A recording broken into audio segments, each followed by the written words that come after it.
तस्वीरों में खूबसूरत रंग आपको नज़र आ रहे हैं और ये रंग विद्या देवी जिंदल की कला और संस्कृति को प्रदर्शित करते हैं।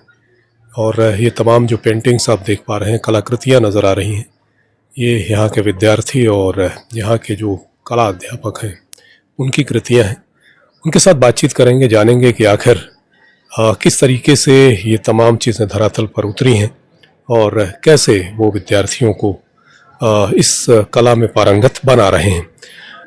अभिमन्यु सोनी जी। हाँ जी, नमस्कार। आप सभी का जिंदल साहित्य उत्सव में स्वागत है। और ये जितना भी आप कार्य देख रहे हैं, चित्रकला है जिसमें, और ये जो साड़ियाँ बनाई हैं बच्चों ने, ये शू पेंटिंग है, ये प्लेट पेंटिंग है, ये सब हमारे ही छात्राओं का किया हुआ कार्य है। और अभिमन्यु जी, ये तमाम कलाकृतियाँ यहाँ नज़र आती हैं, कला को लेकर के, पेंटिंग को लेकर के बच्चों में कितना उत्साह आप देख पाते हैं, कितना इंटरेस्ट दिखा रहे हैं? सर, अगर मैं पिछले 10 वर्षों की बात करूं, जब से मैं इस प्रोफेशन में हूं टीचिंग में, तो मैंने देखा कि फिर से एक बार कला की तरफ बच्चों का बहुत रुझान है। आज के टाइम में बच्चे इंटीरियर डेकोरेटर बनना चाहते हैं, प्रोडक्ट डिजाइनर बनना चाहते हैं, फैशन डिजाइनिंग करना चाहते हैं, क्योंकि वो साइंस और कॉमर्स साइड को अदरवाइज मानकर, और वो इस वाले कैरियर में ज्यादा बच्चे आजकल जा रहे हैं। हमारे बहुत सारे स्कूल के छात्राएं जो है वो नेशनल और इंटरनेशनल लेवल पे अभी भी काम कर रहे हैं, as a interior decorator, as a painter, as a singer, मतलब बहुत सारे स्ट्रीम्स हैं हमारे पास। तो आज के जो बच्चे हैं, जो युवा पीढ़ी है, वो इस जितनी भी आप कलाएं विधियां समझो, जिसमें चाहे चित्रकारी है, चाहे वो मूर्ति कला है, बहुत विभिन्न तरीकों से अपने आप को इन्वॉल्व रखते हैं। एज ए हॉबी भी यूज करते हैं वो लोग, और वो एज ए प्रोफेशन भी इसको बना रहे हैं। बिल्कुल बिल्कुल। यहाँ तमाम कलाकृतियाँ नजर आती हैं। किस तरीके की पेंटिंग्स हैं, थोड़ा सा आप मुझे बता पाएंगे? सर, जो हमने आज डिस्प्ले की है, जैसे आप ये जो कलाकृतियां देख रहे हैं, यही आपके समक्ष खड़ी है। शिवाली नाम की छात्रा है, हमारी कक्षा 11वीं से है ये, और इसने ये सारे पोर्ट्रेट्स बनाए हैं। ये जो है, ये ड्यूरिंग क्लासेस में जो इसको टाइम मिलता है, या फिर हाउस में जो इसको प्रैक्टिस टाइम मिलता है, उस समय के दौरान इसने ये सब कलाकृतियां बनाई है।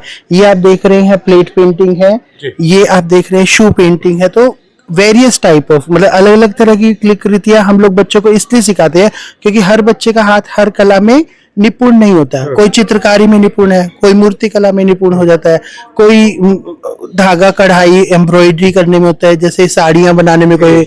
तो हम अलग अलग ग्रुप के हिसाब से बच्चों को अलग अलग विधाएं सिखाते हैं। बिल्कुल। पहले जब बच्चा आपके पास आता है, इंटरेस्ट नजर आता है उसके अंदर, तो आप उसकी फील्ड का चयन करते हैं कि आखिर उसका, बिल्कुल, उसका पहले इंटरेस्ट देखा जाता है कि बच्चा किस तरह का काम करने में सक्षम है।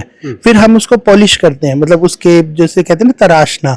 तो हम लोग उसकी स्किल पकड़ के, और उसको, जैसे मान लो ये बच्ची चित्रकला में बहुत अच्छी है, तो इसको इसी तरह की ट्रेनिंग दी जा रही है। मनु जी, किस स्तर से शुरुआत होती है, किस क्लास से आप?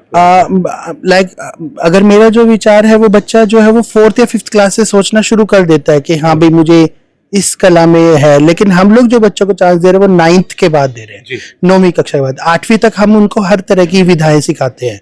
वो बच्चा मूर्ति कला भी सीखने जा रहा है, वो बच्चा चित्रकला भी सीखने जा रहा है, वो बच्चा बाटिक भी सीख रहा है, टाई एंड डाई भी सीख रहा है। लेकिन 9वीं कक्षा से हम उनको फ्री छोड़ देते हैं कि आपको जिस भी विधि में ज्यादा विधा में इंटरेस्ट हो, आप उसी को कंटिन्यू करिए। इसका ट्रेंड ज्यादा नजर आता है आजकल जो ट्रेंड है सर, फिर से एब्स्ट्रैक्ट आर्ट तो है ही है जो मार्केट में है, पैनल पेंटिंग्स जैसे बहुत नया ट्रेंड है, और फोक आर्ट का फिर से ट्रेंड आ गया सर, जो थीम बेस्ड जिसे बोलते हैं ना, जैसे आपके घर का इंटीरियर जो डिमांड कर रहा है, आपके घर का जो ओपन यार्ड डिमांड कर रहा है, उसी के हिसाब से कलाओं का, मतलब जो समाज में या सोसाइटी में उसी की डिमांड है सर। शुक्रिया आपका बातचीत करने के लिए।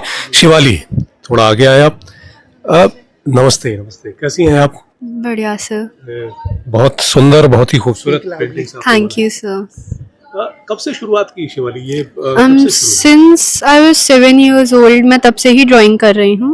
और पहले तो वो नॉर्मल था, पेन एंड पेपर पे, बट इसके बाद फिर मैंने water colour water colour use करना स्टार्ट करा। आई थिंक जब मैं 11 या 12 years की थी, तो तब से। इसको एज ए प्रोफेशन ले रही हो आप? यस सर, अभी तो मैंने यही सोचा है। बिल्कुल, बहुत शुक्रिया आपका।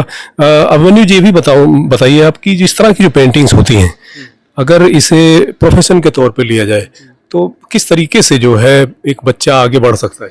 देखिए आज के टाइम में अगर हम लोग बात करें तो बहुत जागरूकता इस चीज को लेकर बच्चा अपना जो भी काम है, चाहे वो चित्रकला में निपुण है, चाहे वो मूर्ति कला में निपुण है, वो किसी भी एक विधा में निपुण है, वो अपना जैसे पर्सनल ऑफिस बनाकर भी वो, क्योंकि आज तो पता है आजकल एआई का जमाना है, तो थ्रू मीडिया वो पॉपुलर हो सकता है, इंस्टाग्राम पे अपना डाल के वो पॉपुलर हो सकता है, ऑनलाइन ऑर्डर्स लेकर हो सकता है। मोस्ट ऑफ स्टूडेंट्स ऐसा ही कर रहे हैं आज के टाइम में।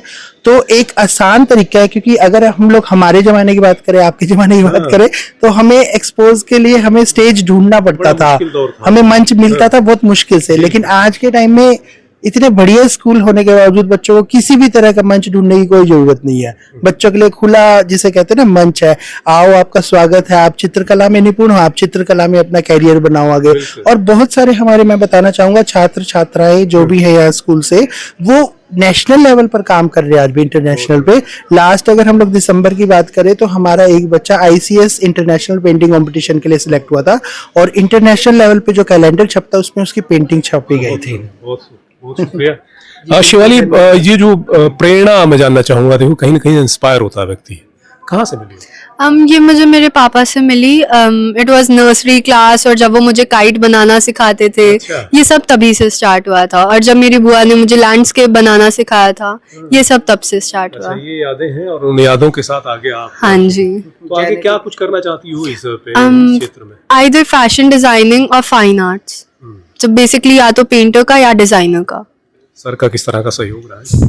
सर का तो अभी कॉम्पिटिशन्स में पार्ट दिलाने का और यही सब स्कूल में जो आप देख रहे हैं, इन सब में काफी सहयोग रहा है। तो कहीं जगह कंपटीशन में पार्टिसिपेट किया आपने? हाँ जी, राउंड स्क्वायर में करा था, आईसीएस पेंटिंग में करा था, तो काफी इंटरनेशनल इवेंट्स में भी पार्टिसिपेट करा था। जी, बहुत शुक्रिया। Thank you sir.